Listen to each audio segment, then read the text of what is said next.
enjoying this. This is the last of the evening, so we will keep it interactive, engaging. And again, I want to say congratulations to Rahul and Bala of Arkham Ventures for putting this, for having the fund first and foremost. This fund is for Middle India. And again, I can't reiterate, it means so much. And I'll tell you why it means so much, because the person I'm going to talk to is, I have recently got to know that we both share the same hometown. And we both come from Patna. Yeah. मतलब अभी Punjabis होते थे, Gujaratis होते थे, बनियाज होते थे, क्या क्या नहीं होते थे, but अभी पटना के लोग हैं. And as we all know, Razorpay is one startup, Fintech, from India that we are all very proud of, because fundamentally, they've done fundamentally everything right and everything scalable. And we'll talk about that. But Shashank, let's talk, keeping Arkham Ventures, the fund which caters to Middle India. Tell us, what does it mean to be an entrepreneur coming from Patna and growing up, because your father was in SBI, he was in Patna. What does it mean to grow in a certain part of India and today run one of the largest fintechs in the country? Yeah, it's actually very interesting that at least the part of India that I come from, like the dream for most people is to do UPSC, right, or become NRIs. And even today, and I think even when we are raised Series B, right, so this was like 2017-18, my father still asked me, ki, ye sab to theek hai, but do you think you will do UPSC someday? Right, so that's what the value of a government job is, is there in those part of the states. Yeah, but I think technology is a great leveler, amazing leveler, right? The progress of technology in India, obviously has been amazing in the last 10 years. But even before that, even in 2000s, what are the things that I truly value? Because people ask me, how has been your struggles? Like, all of us come from middle class background. How has that enabled you or held you back, right? I mean, at the end of the day, like what I am truly grateful for, right, where I truly feel privileged, is that I had a very loving family. I had a roof on my head, right? I never had to go hungry, which is the reality for so many people today, and obviously at that point as well, right? And thankfully, by God's grace, like the Indian education system works. It's all the stuff that happens in India's schools, private schools, or whatever you call it, right? All the exams that happen on time, all the milestones that you have to cross, like 10th board, 12th board, and competition. At the end of the day, that enables a very good mindset in the students, right? That you have to work hard to get further, And I would say, like, I followed those basics, right? I mean, like everyone in India, like I followed those basics, and that got me to a really further stage that I couldn't have imagined. So I can very proudly say that I am the product of India's education system, India's family system, the way traditionally it has worked. And obviously you can improve a lot on it, you can change and you can improve upon it, and you can bring it to much forward from where it is at. But I think that's the strength of the middle class and of the previous generation of our parents, right, all of who's focused on their children's education, children's doing well. They saw that dream, right? And we are living that dream in some sense, right? I think that is what it means to come from a middle India and from those regions where everyone has worked towards your benefit. The system has worked towards your benefit, and often the system may not work in a lot of cases, which is true, but it also works in a lot of cases. And after that, I think the opportunity is on us, right? So I feel a sense of responsibility there, which may be different from other people. I think that's absolutely fine, right? Because when I had graduated from IIT Roorkee, right? So I went to IIT Roorkee, and again, it's a very simple thing, but it's a very important thing to realize that most of the IITs education is more than 90% subsidized, right? Like I paid a fees of something like 50,000 rupees to 1 lakh rupees per year, and which is also like you could get loans very easily. So the IIT education is again 90% subsidized. And after IIT, I got a job at Microsoft in US. And I had always had this thing that, working in Microsoft in US, and doing what I was doing, which could be done by many other people when I've got the best education in the country and the best facilities in the country, just doesn't sit right. Because with all the things that have gone into making me into what I am, right? I think I can aspire a lot more. I can aim for a lot more, 10 times, 100 times of that. And it'll be a wasted effort to not at least try that, right? And that's the shift that has happened at least in the last 10 years, that today you can see that today you can have that dream. Today you can have a shot at entrepreneurship. You can do something of your own. Earlier there was the education system and the middle class system that was there, but today we have such an enabling environment to take people further off from there, which was earlier lacking. Yeah. One of the things that I'm picking up, and that's why I'm getting also, Shashank, your journey and what Arkham is doing is, I somehow feel that jo disruption hota hai, disruption will happen by people who are hungry. And people are generally hungry when things are not perfect. And somewhere growing up, at least for me, in Patna, even the streets were not perfect, right? Where it, and those constraints makes you run faster. And I see a lot of that in you, but what I see more is that when, because upbringings play such a role, is Razorpay as a company, one of the things that we should talk about is hinging a lot of what you do on empathy. Because very early on, and we'll come to Razorpay now, is that very early on, the product was able to build that kind of stickiness, that kind of liking among the startup community, because everyone said that Razorpay cares. Tell us, where was that thinking? How did it happen? क्योंकि ये बहुत ही छोटी बात है, मगर मुझे लगता है फंडामेंटली इतने सालों तक ये कंपनी सही ढंग से गुड कंपनी कहलाती है, and fundamentally right principle liked है कंपनी, नेगेटिव नहीं है. Staying true to that is not easy, and it came somewhere from there.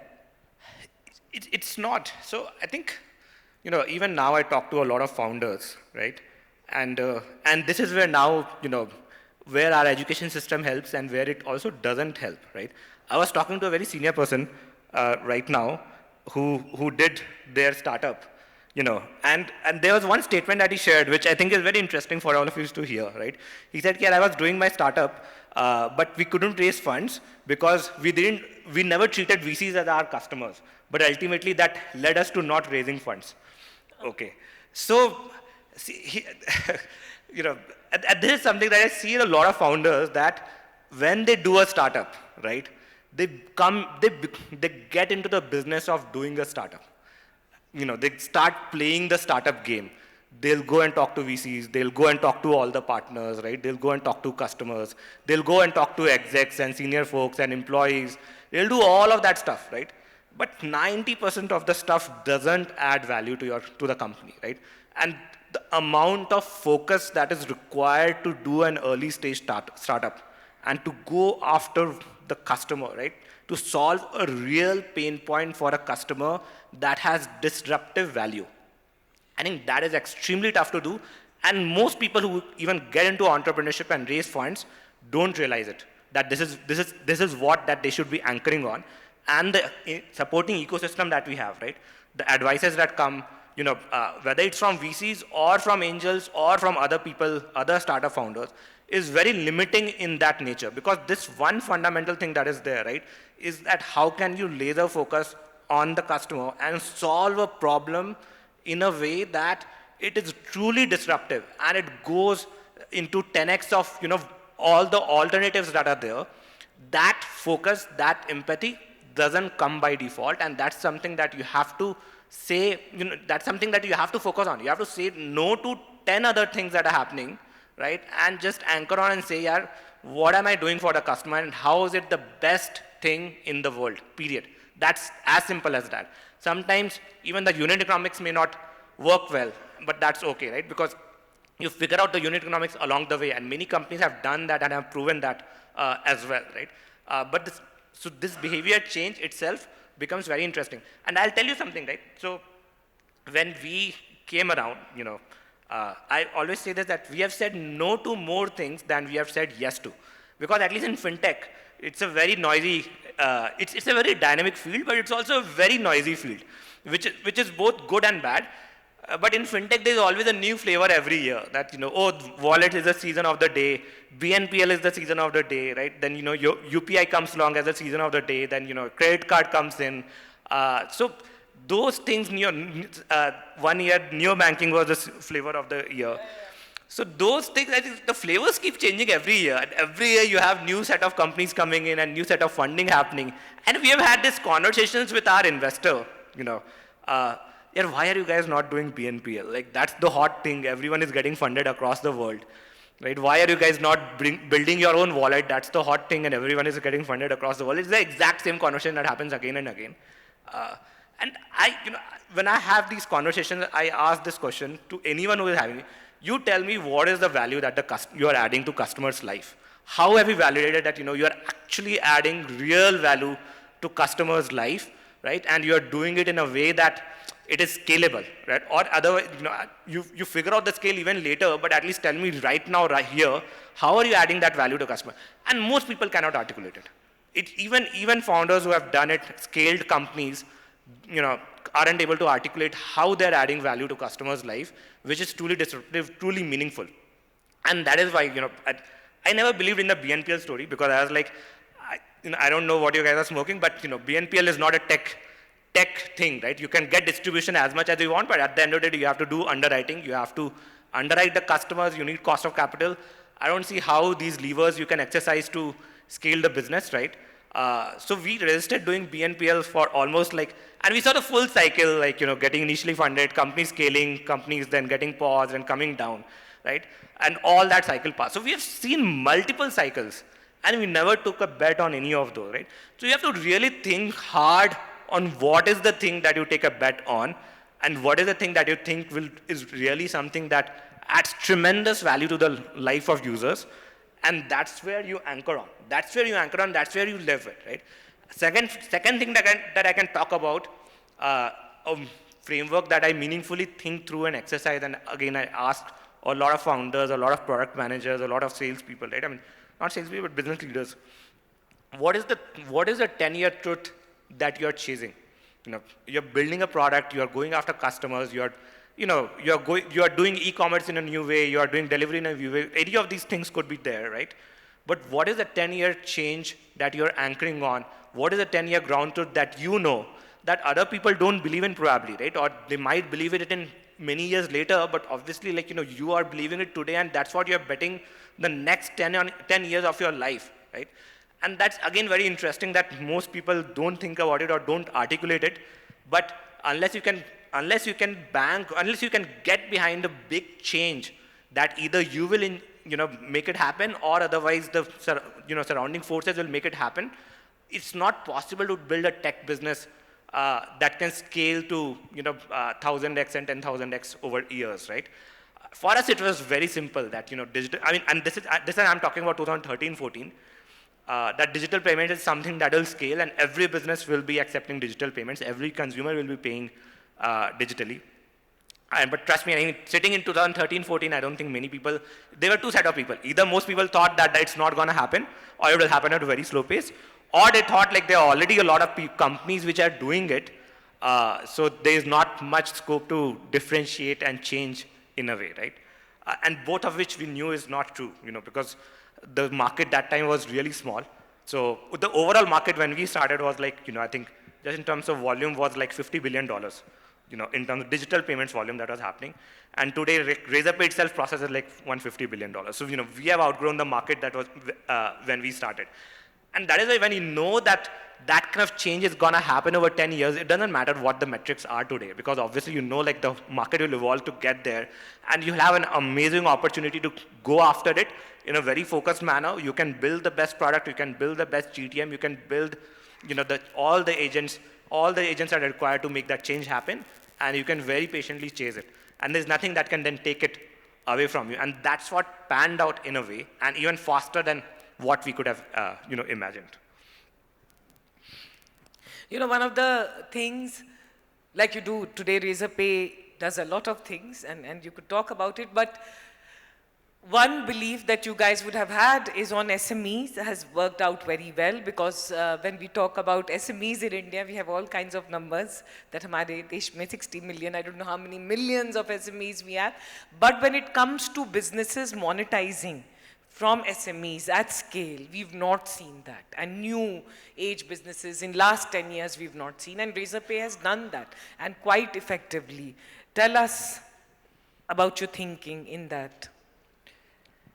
Yeah, I think it's interesting. I think the SME sector that is there, right? It is not very intuitive in the way it behaves, in the way, the whole product story or the GTM story that works around it. And I think generally, like, the Indian consumer and Indian SMEs are known to be notorious in terms of, like, their willingness to pay, right? And by default, like, we see that, most of the customers are, like, really value conscious in India, right? And that is why you would see, like, a lot of MNCs calling out, like, the Indian customers don't want to pay and whatnot, right? But I think all of us know, right? Like, all of us in this room are also, like, really value conscious. Like, we really think we'll only purchase stuff that we really think is gonna add value to our life. So, in some ways, I think two things are there. One, few years back, right, in the lack of geo being coming around, right, there was a real limitation in terms of, like, the number of SMEs that you can service who are leveraging internet, right? I think that changed significantly with geo coming on, and also when pandemic happened, because that disrupted all the existing habits of most businesses, and all of them started recognizing the value that software can add, right? So that a little bit of that inertia that was there, that got unblocked. I think in the last few years, at least, what we have seen is that most businesses now realize, or most founders realize, that if they don't adopt technology, they'll get disrupted. They'll get buried, they'll get killed, whatever. Like, I think the likes of all the top enterprises that are there, like, the Flipkart and Amazon, they have done great job, right? So they, SMEs are leveraging those channels, and also SMEs believe that they need to have their own channels, right? So that mindset shift has happened, I think, in the last few years. And I think, at least what I've seen, like, if you are able to help SMEs improve their distribution, their productivity, their connect with customers, I think they really value that. They really value all the products that is helping them, serve their customers better, or all the products that is helping them scale their business better, right?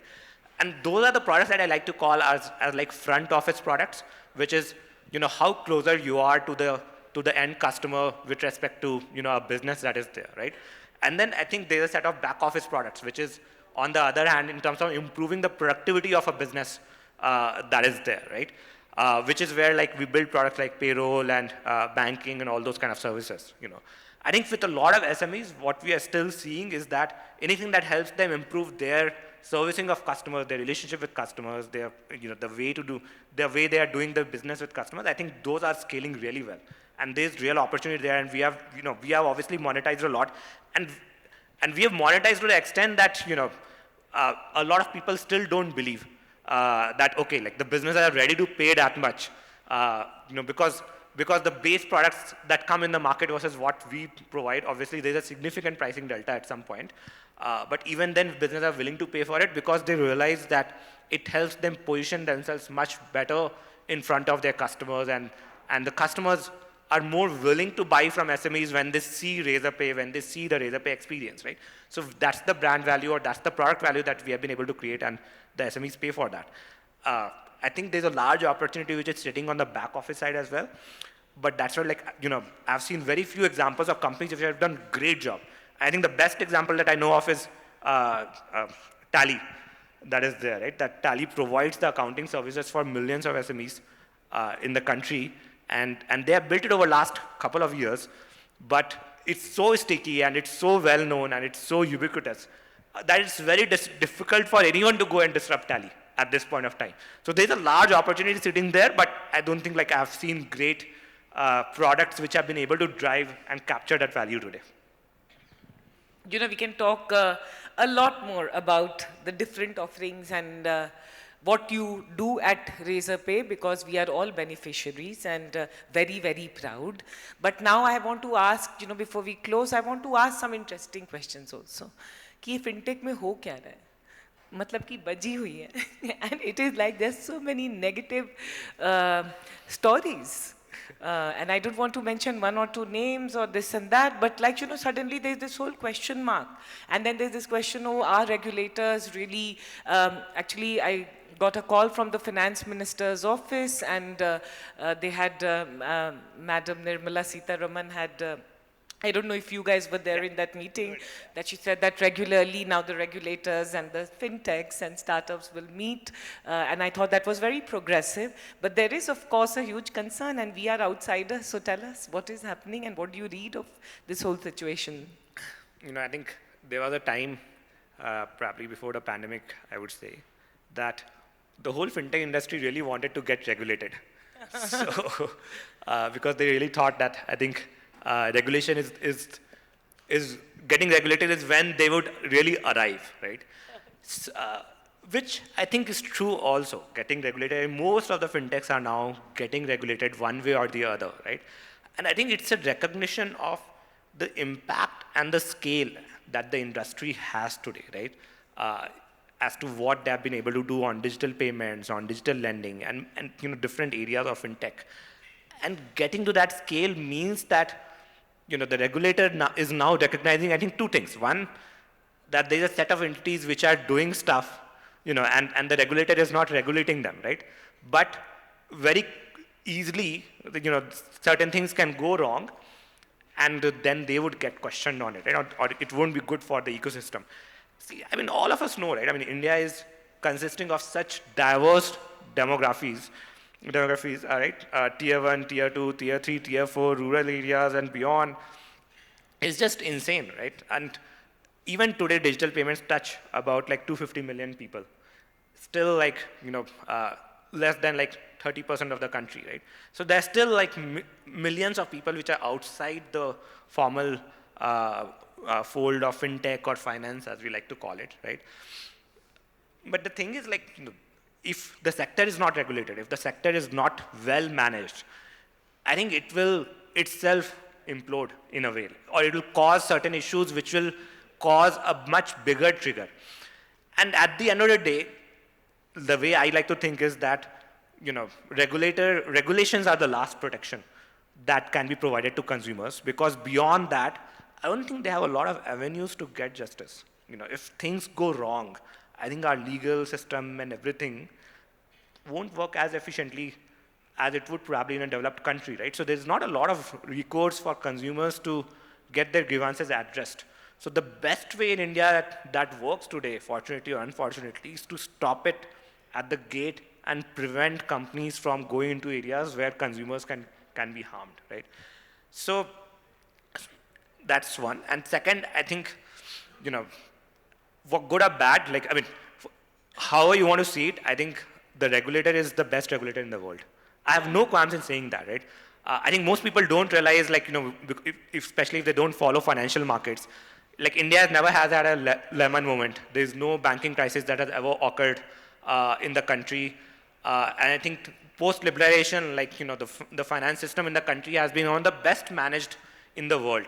And despite all the issues, frameworks that are there, and despite all the policies that are there, we've still done such an amazing work on digital payments and digital lending and everything that is happening. So if you look at it all, the whole picture together, the regulator is really progressive. They're really sharp people. They really understand who the consumers are, what the fintechs are, what the banks are, right? So I think it's just a point in time where the fintech ecosystem is going through a maturity phase. That's all it is. It's just a point in time of getting through the maturity phase. I think the future in that sense is still going to be fairly strong for the ecosystem. I think it will come to a balance in terms of between the government and the regulator and the fintech and the banks. It will reach a very healthy balance, which will allow for more innovations to happen in future. So in that sense, I think I'm very hopeful in the direction where the industry is going. Few issues happening right now notwithstanding, I think the ecosystem is way more resilient than one or two entities in that sense. And it'll continue to be. Absolutely, it'll continue to be. So the amount of opportunities that are going to happen on top of fintech, especially with the new technologies coming in, I think it's still going to be unprecedented. And 5 years later, we'll again be talking about, yeah, 2022, 23, like the scale that was there, that has again increased significantly, just like, we have seen that happening in the last 5 years. I'm thinking of a headline, and the headline is, one of the best fintechs in the country says we have the best fintech regulation in the world. And yes, and I agree with you that we have the best regulators who are thinking about what Arkham Ventures is also thinking about. Middle India, they're also thinking about the beyond Middle India, the whole of India. And that is something that we can't forget, that we are a very large India, Shashank, as you are saying. And last, before I let you go, you spotted big opportunity, SMEs, जो भी कर रहे हैं, बड़ा कर रहे हैं, and you've been able to do that in fintech. And you said that you've stayed away. There's been a lot of focus, and you've stayed away with whatever investors or boardroom conversations have also happened. If I had to ask you today, we leave the room today and we come next year for this Arkham thing, what are one or two ideas that you would say are still big ideas, big opportunities when it comes to fintech in India? See, I think you are not implementing. So, be it fintech or any other sector, right? I think the country is still fairly large, right? I think the tier 1 is what is really well served. I think all of us know that. And everyone beyond tier 1, right? Whether it's tier 2, tier 3, and all the audiences that are there, I don't think they are well served in any sense that is there, right? And the newer technologies that are coming in, okay, like we had this challenge, right? I'll give you a very simple example. We had this challenge that, interacting with customers, primarily like we are very English heavy. Some companies go and, do Hindi as well properly, but they are not able to go beyond those languages. Yeah. Right? And we are experimenting in Razorpay with AI. And I think with AI, you can really go fairly deep on native languages and talk to everyone like a real person and personalize the offerings and provide really good real-time support.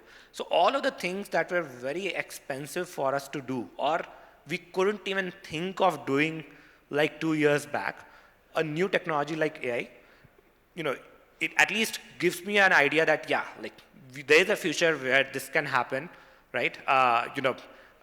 In the right manner and with the right distribution, right? And it can be really disruptive for the country. So in fintech, at least the way I think about it is that, all of us, what we have done is that we have like large banks, and then we have fintechs, and all of us, what we have done is that we can tell customers how to go from point A to point B. Okay, so you can go from, let's say, like Delhi to Mumbai, you can go from Delhi to Agra, right? Those kind of things. But the primary mode of transportation that happens there is like either a train or a flight, right? And those are the mass modes that are there, right? But there is tremendous opportunity in the last mile journey that is still not complete in a way. So when you go down from your Bangalore airport and you have to go to your house, right? And there are all kinds of people. So whether you go by a car, whether you go by a bus, whether you take an auto in a tier 3 city, right? Or you even go by a buffalo cart, right? All of those options are still something that are very diverse in nature. So if you just look at a real world example, there are a variety of options that people carry, in a large country like India. And I don't think we have reached that level of personalization for the products that are there. We have reached that level of, delivery for the products that we have, right? So that last mile delivery of fintech products, will happen, and it will happen in a way that we can't imagine. And it has to happen using, new age technologies, because it can't happen on the technology of the last decade. At max, like you have the building blocks of mobile and internet, but those two are still not sufficient to build mass market financial technologies for the 1.4 billion people that we have. I think next 10 years, at least in India, is going to be based on that, right? So you have to figure out, like, how do you use other stuff that is there, or things which are still not there, right? And things that are going to come, and unlock that as an opportunity, right? And people who will do that, I think, will absolutely thrive. And that is true not just in fintech, by the way. I think that is what is true for education, that is what is true for health.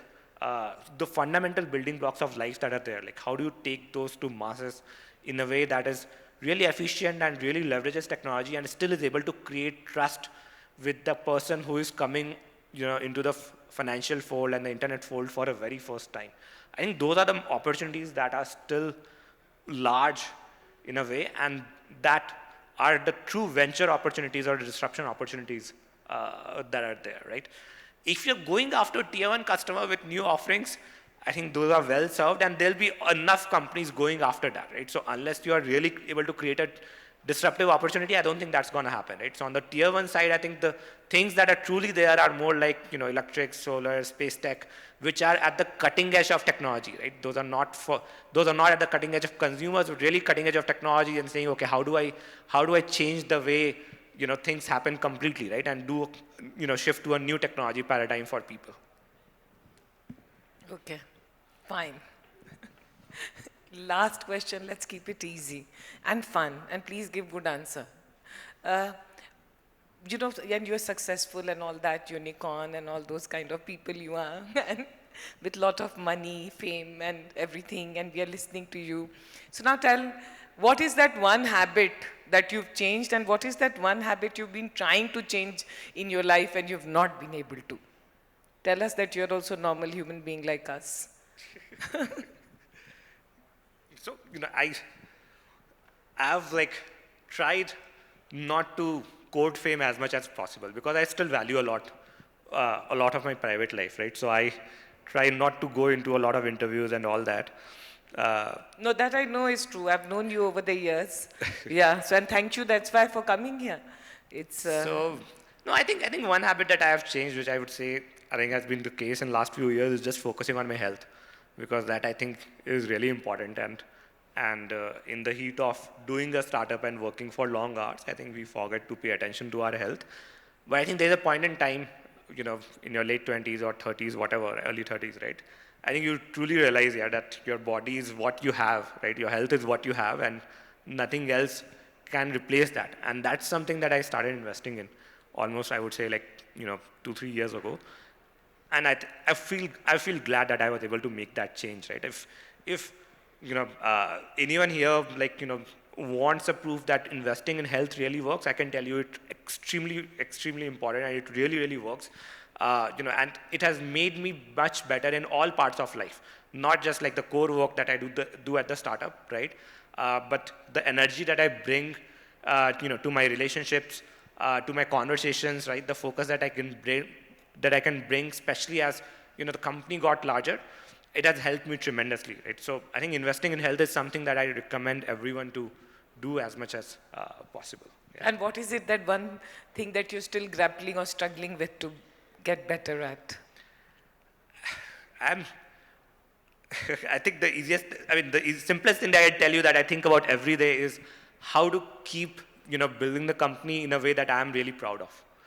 Okay, because I think it's very easy to drift from that as the company gets larger, And I think for me, it's not just the market share or the revenue that we have. I mean, those are important, and I think those are obviously needs to be there, right? But how do we build a company that, that does right by our people, that does right by our customers across the length and breadth that we have, is something that I struggle with every day.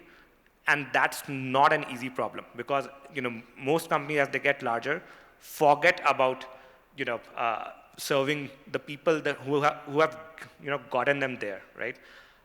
And take those pillars or instruments for granted. And you can honestly, there's no reason, because you can still chase growth by taking these things for granted. But I think that's just not the philosophy that I have, right? So I still want to take the people that we have and the ecosystem and the partners that we have, and I want to do right by them and ensure that they are growing in a good way, right? So we articulate this goal that, that within Razorpay, we have this goal that we want to produce 1,000 millionaires in the country. Because if Razorpay does well, right, and it creates wealth for all of us, I want to ensure that we also do right by the people who have helped us build Razorpay. And it's not an easy thing to do. Yeah. It has a lot of challenges that comes along with it, right? I think about how can we give back to a lot of entrepreneurs and promote entrepreneurship in the country. which I am really passionate about, right? So we run this initiative called Razorpay Rise, which is like a incubator for people who are just starting out, entrepreneurs at the extremely early stage when they start building the product or when they think of a startup idea. And we give a lot of, we help entrepreneurs a lot. And they always ask this question like why we are doing this, and we just say like this is our way of giving back, right? So I want to, I still think like, okay, like we can do a lot more good in the world beyond the way we are serving customers, right? And with all the people around us. And that's something that I do want to get better at in the next few years. Shashank, I'll give you 10 on 10.